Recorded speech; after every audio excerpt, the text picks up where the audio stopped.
Praise the Lord.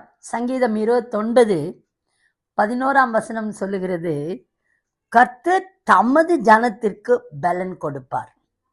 கர்த்தர் தமது ஜனத்திற்கு சமாதானம் அருளி அவர்களை ஆசீர்வதிப்பார். இந்த பலனும் சமாதானமும் மிகவும் முக்கியமான ஒரு காரியம் ஒரு மனுஷனுக்கு. பார்த்தீங்கன்னா, பலன் என்று சொல்லும் பொழுது அது வெளிப்புற மனுஷனின் ஒரு பலனாய் இருக்கிறது, மற்றொன்று உள்ளான மனுஷனின் ஒரு பலன் இருக்கிறது. அப்போ உள்ளான மனுஷனில் பலனற்று போனாலும் ரொம்ப கஷ்டம். வெளி மனுஷனில் பலனற்று போனால் லிட்ரலாக ஒன்றுமே செய்ய முடியாத ஒரு நிலைமை இருக்கும். ஆனால் இன்றைக்கி கர்த்தர் சொல்கிறார், அந்த உள்ளான மனுஷ பலன் எப்படி வரும்?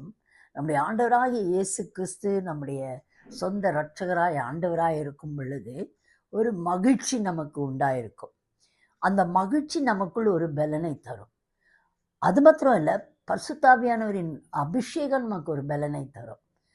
வேத வார்த்தைகள் நமக்குள் அந்த பலனை தருகிறதா இருக்கிறது. ஸோ இந்த பலன் வெளிப்படையான மனுஷன் சற்று பலவீனப்பட்டு போனாலும் கர்த்தருடைய பலன் அதை அழகாய் தாங்கி கொள்ள வல்லதாக இருக்கிறது. இன்றைக்கு ஆண்டவர் சொல்கிறாரு, ஒருவேளை சரீரம் உடஞ்சி போயிருக்கீங்களா, ஆத்துமாவிலே உடஞ்சி போயிருக்கீங்களா, இன்னைக்கு எதுவாக இருந்தாலும் கர்த்தருடைய ஆவியானவர் சொல்கிறார், நான் உங்களுக்கு அந்த பலனை கொடுக்கிறவராக இருக்கிறேன்.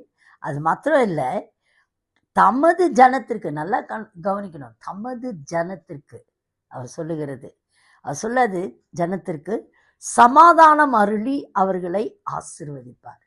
இந்த சமாதானம் கேட்டினால் அநேக குடும்ப உடைப்புகள், உறவுகள் உடைப்புகள், மிஸ் அண்டர்ஸ்டாண்டிங்ஸு, எவ்வளோ விதமான கசப்புகள் நம்ம வாயை திறக்கும் போதே அந்த சமாதான கேடுகள் வெளிப்பட ஆரம்பிக்கும். ஆனால் இன்னைக்கு அந்த சமாதானத்தையும் கர்த்தர் நமக்கு அருளுகிறார். May God bless you with this wonderful prophetic word today. Amen.